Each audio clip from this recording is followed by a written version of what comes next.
శివానగర్లో ఉన్నాం. 11వ వార్డు నుంచి కాంగ్రెస్ పార్టీ అభ్యర్థిగా వీర్నాల సత్యనారాయణ బరిలో ఉన్నారు. నా గెలుపు ఖాయమని ఆయన ఘంటాపథంగా చెప్తూ ఉన్నారు. అందరికీ అందుబాటులో ఉంటాడు, నమ్మకం ఉంది కాబట్టి తిరుగుతుంది. రావాలి, సత్యనారాయణ రావాలి. ముందు చాలా హెల్ప్ చేసిండు సత్యనారాయణ. పెళ్ళిళ్ళకి కానీ ఎవరైనా చనిపోతే కానీ 5దో 10దో చాలా ఇచ్చిండు. గెలిస్తే ఇంకా సాయం చేస్తాడు ఈ ఊరికి. మాకు నమ్మకం ఉంది, తప్పకుండా గెలిపించుకుంటాం. సత్యనారాయణ ఈ చెడుకు మంచికి అన్నిటికీ సాయం చేసిపోతున్నాడు. ఆయన మంచిగా గెలవాలని కోరుకుంటున్నాం.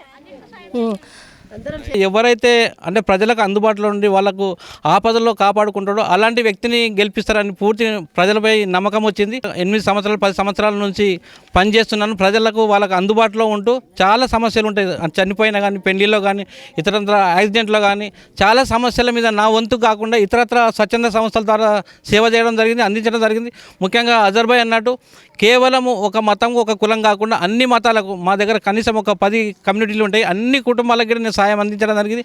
ముఖ్యంగా చాలా ఫౌండేషన్, రేబార్ ఫౌండేషన్ కావచ్చు, ఎన్ఎంఆర్ సంస్థ కావచ్చు, మన సీనన్న కావచ్చు, చాలా వరకు వాళ్ళ సహాయంతో మా గ్రామంలో పేదలకు సాయం చేయడం జరిగింది. సో ఈ ఒక్కసారి అవకాశం వచ్చింది కాబట్టి నేను ప్రజల దగ్గరికి వెళ్ళాను.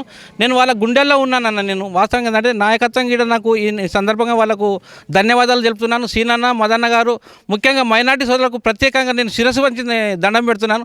అంటే మీరు అన్నట్టు బీఫామ్ రావడానికి ఎన్నో అడ్డంకులు వచ్చినాయి. అయినా కానీ వాళ్ళు గుర్తించేది ఏంటంటే ఒక నిజాయితీ పనులు, అంటే ఒక ప్రజలకు అందుబాటులో ఉండే నిజాయితీ నిఖర్సైన నాయకుడు కావాలని సీనన్న గారి దృష్టికి తీసుకుపోవడం జరిగింది.